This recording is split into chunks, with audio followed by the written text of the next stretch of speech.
Oke, bismillahirrahmanirrahim. Assalamualaikum warahmatullahi wabarakatuh. Kembali lagi kita di channel Kuliah Teknokrat.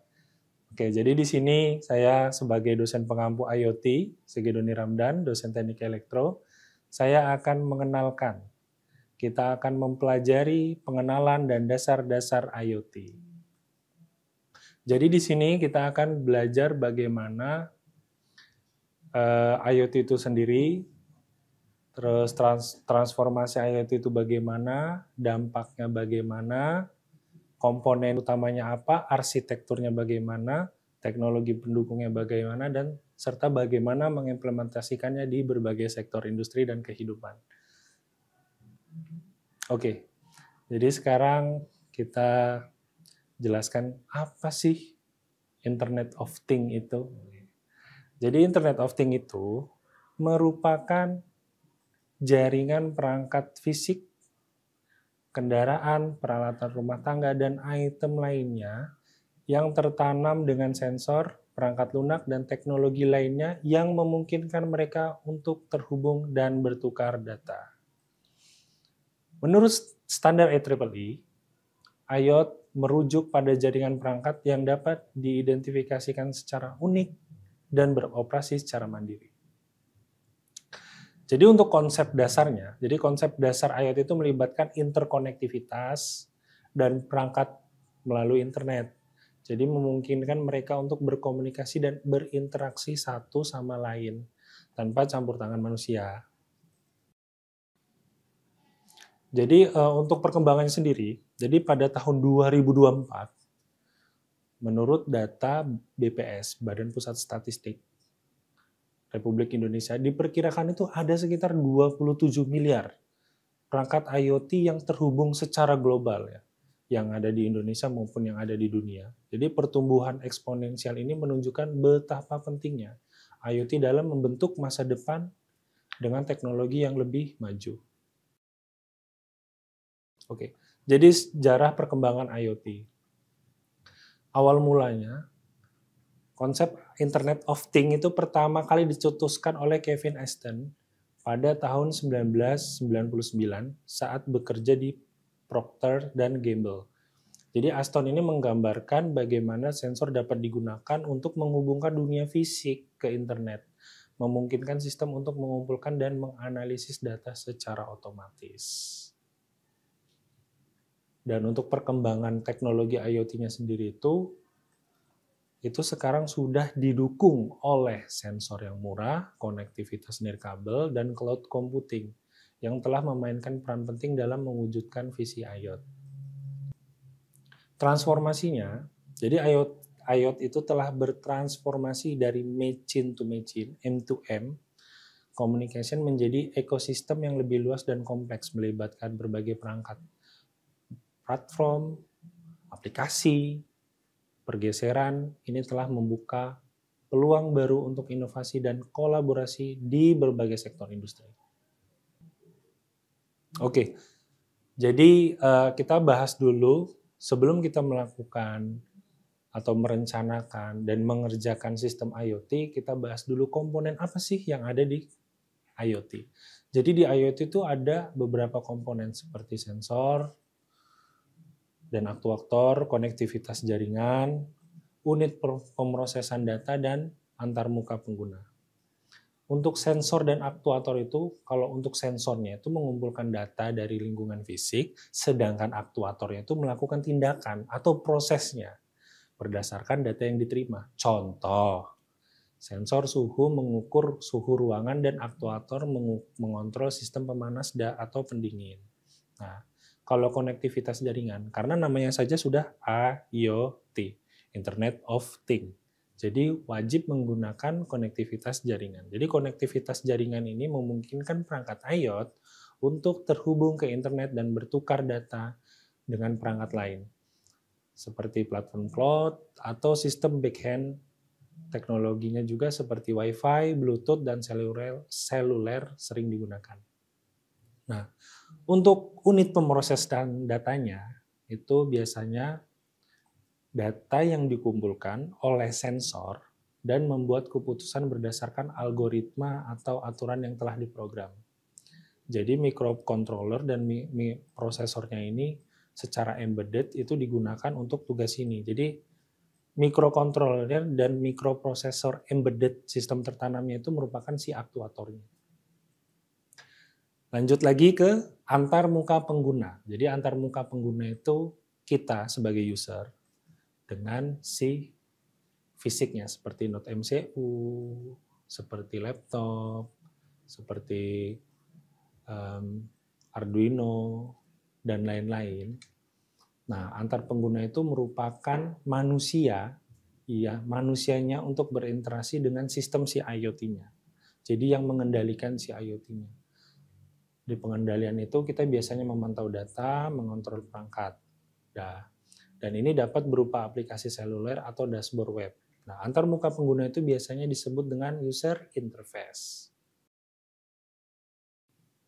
Nah, untuk arsitektur dasar IoT, jadi arsitektur dasar IoT itu memiliki beberapa arsitektur atau biasa kita sebut itu layer.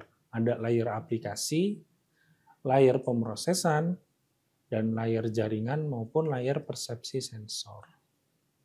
Layer aplikasi ini menyediakan antarmuka bagi pengguna untuk berinteraksi dengan sistem IoT dan mengakses data yang dikumpulkan. Sedangkan yang layer pemrosesan itu menganalisis data yang dikumpulkan oleh sensor tadi dan membuat keputusan berdasarkan algoritma atau aturan yang diprogram. Oke, selanjutnya layar jaringan. Jadi layar jaringan ini menyediakan konektivitas ya antara perangkat IoT dan sistem backend atau internetnya. Biasanya internetnya ini melibatkan protokol komunikasi seperti Wi-Fi, Bluetooth, seluler, dan LoRaWAN. Nah, untuk layar persepsi atau sensor, jadi layar persepsi ini terdiri dari sensor dan aktuator yang mengumpulkan data dari lingkungan fisik dan melakukan tindakan berdasarkan data yang diterima.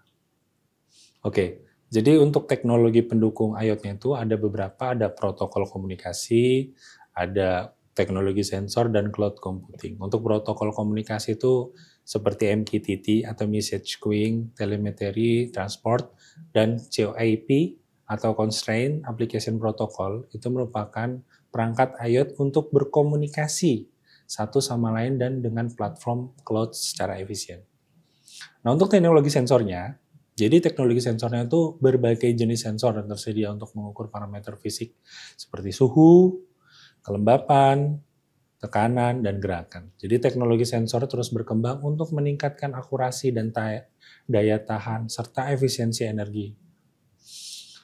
Lanjut, untuk cloud computing atau komputasi awan itu menyediakan infrastruktur yang scalable dan fleksibel untuk menyimpan, memproses, dan menganalisis data IoT. Apa sih maksudnya cloud computing itu? Cloud computing atau cloud yang biasa kita sebut itu biasanya adalah suatu aplikasi yang bisa kita jangkau atau bisa kita gunakan tanpa harus mendaftar, tanpa harus mendownload si aplikasi itu. Contoh, kita menggunakan misalkan Python. Nah, tidak perlu menggunakan Python. Cloud-nya itu ada di internet atau di website dengan mengetikkan python.com seperti itu.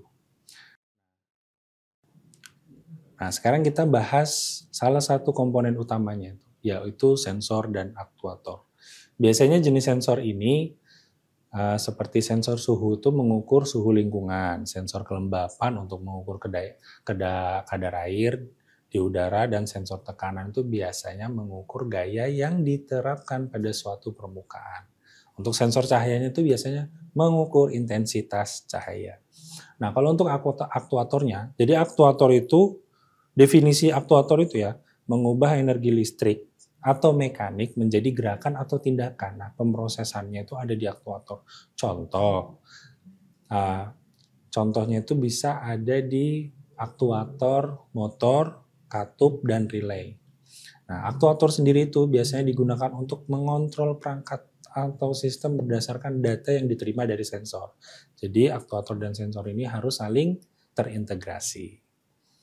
Oke, untuk dalam implementasi IoT, sensor dan aktuator itu biasanya bekerja bersama untuk mengoptimalkan pemrosesan dan meningkatkan efisiensi. Jadi, kalau misalkan sensornya ada yang rusak, aktuatornya pun tidak dapat bekerja. Begitupun dengan sebaliknya. Untuk contohnya ya, sensor dan aktuator yang bekerja itu dalam sistem irigasi otomatis, misalkan sensor kelembapan tanah memantau kadar air, dan aktuator membuka atau menutup katupnya. Jadi air berdasarkan data yang diterima oleh si sensor kelembapan tanah. Nah, untuk protokol komunikasinya itu apa aja sih Pak? Jadi protokol komunikasinya itu ada beberapa ya. Jadi ada Wi-Fi, Bluetooth LE, ada LoRaWAN, dan 5G. Jadi Wi-Fi itu digunakan untuk konektivitas lokal dengan bandwidth yang tinggi. Kalau Bluetooth LE atau Bluetooth Low Energy itu biasanya hemat energi untuk perangkat yang kecil dengan jarak yang pendek. Untuk 5G itu biasanya menawarkan kecepatan yang sangat tinggi dan latensi rendah untuk aplikasi IoT. Nah, untuk LoRaWAN atau Long Range Wide Area Network itu sangat ideal untuk komunikasi jarak jauh dengan daya yang rendah. Jadi LoRaWAN ini menghubungkan antara perangkat satu dengan perangkat yang lainnya dengan jarak sekitar 10 km untuk di perkotaan dan 15 km untuk di pedesaan. Oke, lanjut. Keamanan dalam IoT. Jadi IoT harus diberikan keamanan. Salah satunya adalah ancaman keamanan umum yang biasa kita temui itu dalam IoT itu termasuk peretasan perangkat, pencurian data, dan serangan DDoS. Perangkat IoT seringkali rentan terhadap serangan itu karena kurangnya fitur keamanan yang memadai. Terus selanjutnya biasanya praktik keamanan itu terbaik untuk IoT termasuk enkripsi data, autentikasi yang kuat, dan manajemen perangkat yang aman. Jadi kita harus memberikan enkripsi, melindungi data dari akses yang tidak sah, sedangkan autentikasinya itu memastikan bahwa hanya perangkat yang sah yang dapat terhubung ke jaringan. Lanjut, bagaimana sih cara memanajemen perangkat dalam sistem keamanan IoT? Jadi manajemen perangkat yang aman itu melibatkan pemantauan dan pembaruan perangkat secara teratur untuk mengatasi kerentanan keamanan. Pembaruan perangkat lunak penting untuk memperbaiki bug dan meningkatkan keamanan. Nah, implementasi IoT itu contoh di smart home. Smart home itu biasanya otomasi rumah. Sistem otomasi rumah ini memungkinkan pengguna untuk mengontrol perangkat rumah tangga dari jarak jauh melalui smartphone atau tablet. Ini termasuk menghidup dan mematikan lampu, termostat, kunci pintu otomatis, dan peralatan lainnya. Nah, kalau untuk perangkat pintar ini biasanya populer sekali dalam smart home, termasuk speaker pintar, asisten virtual Mbak Siri, kalau kalian tahu Mbak Siri yang ada di Google, dan perangkat keamanan lainnya. Ini biasanya terhubung ke internet dan dapat dikontrol melalui suara atau aplikasi seluler. Nah, biasanya integrasi smart home dengan asisten virtual seperti Amazon, Alexa, atau Google Assistant itu memungkinkan pengguna untuk mengontrol perangkat rumah tangga dengan perintah suara. Jadi penghematan energinya itu besar ya, bisa sampai 20-30%. Penghematan energinya itu dari mana sih Pak? Dari penggunaan kita. Jadi misalkan kita ini orang yang sangat sibuk sekali sampai lupa untuk mematikan lampu misalnya. Nah, dengan IoT kita bisa mematikan lampu itu hanya dari smartphone atau dari tablet, dari jarak yang jauh atau tidak ada di rumah, dan itu bisa menghemat energi 20-30%. Walau case-nya kita lupa dalam mematikan lampu. Next. Nah, kalau implementasi IoT di Smart City, tadi kan udah ada di Smart Home. Jadi kalau di Smart City itu biasanya itu manajemen lalu lintas. Nah, sensor lalu lintas ini mengumpulkan data tentang kepadatan lalu lintas dan kondisi jalan. Terus lanjut lagi ada yang namanya pemantauan lingkungan. Jadi sensor lingkungan ini memantau kualitas udara yang seperti BMKG lakukan. Terus ada tingkat kebisingan dan parameter lingkungan lainnya. Biasanya data ini digunakan untuk mengidentifikasi masalah lingkungan dan mengambil tindakan yang korektif. Ada lagi sistem parkir. Jadi sistem parkir ini sudah banyak digunakan di mal-mal. Biasanya ini membantu mengurangi waktu pencarian tempat parkir dan kemacetan lalu lintas.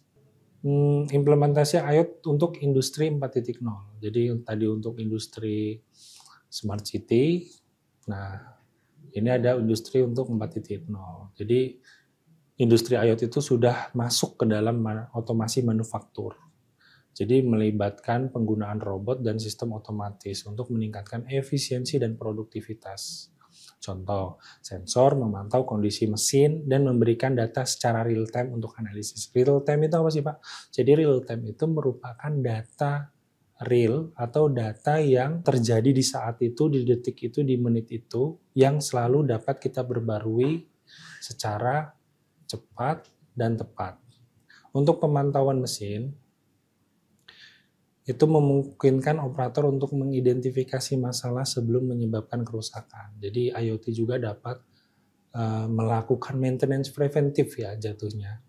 Dari data sensor itu digunakan untuk memprediksi kapan perawatannya dan kapan perbaikannya maupun pergantiannya. Nah, untuk optimasi produksinya di teknologi 4.0 ini, itu melibatkan penggunaan data untuk meningkatkan efisiensi dan mengurangi biaya. Biasanya analisis data ini membantu mengidentifikasi bottleneck dan mengoptimalkan proses produksi. Nah, kalau untuk IoT dalam kesehatan itu ada pemantauan pasien, biasanya perangkat medis ini terhubung mengumpulkan data tentang tanda-tanda vital pasien seperti inkubator detak jantung itu. Terus lanjut lagi ada perangkat medis. Tadi pemantauan pasien, ini ada perangkat medis. Biasanya data ini digunakan untuk mengidentifikasi tren dan memberikan perawatan yang dipersonalisasi. Contoh, cara mendaftarnya yang tadinya tadi offline, kita bisa menggunakan IoT dengan mengaturnya dari jarak jauh tanpa harus user interface atau antar muka perawatnya dengan si pasiennya. Terus lanjut lagi ada di sistem darurat kesehatan, yaitu sistem otomatis mendeteksi keadaan darurat dan mengirimkan peringatan. Contohnya sistem ini dapat membantu menyelamatkan jiwa dalam situasi kritis. Contoh itu ada di sprinkle dan sensor asap yang berada di setiap bangunan dan ruangan. Jikalau ada kebakaran, biasanya sensor asap mendeteksi adanya asap, sprinkle akan mengeluarkan airnya. IoT dalam pertanian, banyak ya kita menjelaskan beberapa jenis IoT. Kalau IoT dalam pertanian itu seperti smart farming. Smart farming itu biasanya melibatkan ya sensornya oke, aktuatornya pasti, di sistem otomatis untuk meningkatkan efisiensi dan produktivitas. Biasanya pemantauan di smart farming ini atau petani pintar ini biasanya ada di kondisi tanahnya, cuaca dan tanamannya maupun serangan hamanya. Terus ada juga di irigasi otomatis. Jadi menggunakan sensor kelembapan tanah untuk mengontrol irigasi tanaman. Jadi tanaman itu bisa dikontrol dan irigasinya itu akan bisa kita kontrol menggunakan sistem irigasi otomatis. Ini dapat membantu menghemat air dan meningkatkan hasil panen. Ini beberapa platform IoT populer. Jadi ada Amazon AWS IoT, ada Google Cloud IoT, ada Microsoft Azure IoT, dan ada Thingsboard. Ini biasanya fitur utamanya seperti Amazon itu ada scalable, ada dan aman, terintegrasi dengan layanan AWS lainnya. Terus Google Cloud itu biasanya terintegrasi dengan layanan Google Cloud, analisis data canggih seperti Firebase, dan lain-lain. Terus Microsoft Azure IoT itu terintegrasi dengan layanan Azure, keamanan, cyber security-nya. Biasanya menggunakan Microsoft Azure. Terus Thingsboard itu open source, fleksibel, dan mudah digunakan untuk sistem platform IoT. Oke, lanjut pengembangan aplikasi IoT. Jadi pengembangan aplikasi IoT ini ada beberapa tools pengembangannya seperti IDE, Integrated Development Environment, dan SDK, Software Development. Terus ada juga framework populernya, itu biasanya pengembangan aplikasi IoT ini termasuk Eclipse, IoT, Cura, dan Zeta. Framework ini biasanya menyediakan abstraksi tingkat tinggi untuk menyederhanakan pengembangan. Lanjut, ada bahasa pemrograman. Bahasa pemrograman itu macam-macam, seperti yang saya bahas tadi, seperti Python, C, C++, dan Java. Nah, tantangan implementasi IoT itu ada di beberapa bagian, atau scalability sistem, atau memastikan sistem dapat menangani peningkatan jumlah perangkat dari data. Terus ada interoperabilitas, atau memastikan perangkat dari vendor yang berbeda dapat berkomunikasi. Lanjut lagi, ada konsumsi daya. Sebagai tantangan implementasinya itu mengurangi konsumsi daya perangkat untuk memperpanjang masa pakai baterai. Next.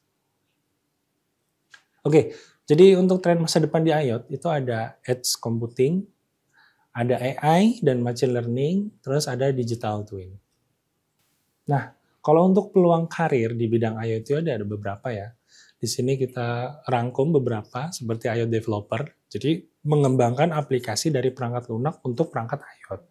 Terus ada sistem arsitek atau mendesain dan mengimplementasikan arsitektur sistem IoT. Ada juga security specialist, ini biasanya melindungi sistem dan perangkat IoT dari ancaman keamanan. Nah, untuk kesimpulan dan diskusinya, jadi IoT itu memiliki potensi yang besar untuk mengubah cara kita hidup dan bekerja. Dengan terus berkembangnya teknologi, kita dapat mengharapkan lebih banyak inovasi dan solusi cerdas di masa depan. Untuk belajar lebih lanjut tentang IoT, Anda dapat mengunjungi sumber terpercaya, belajar di kuliah teknokrat, terus mengikuti conference dan lain-lain. Dan berharap presentasi ini telah memberikan Anda wawasan yang berharga tentang dunia IoT. Jadi saya pamit undur diri. Wabillahi taufiq wal hidayah. Kembali lagi di channel Kuliah Teknokrat selanjutnya. Wassalamualaikum warahmatullahi wabarakatuh.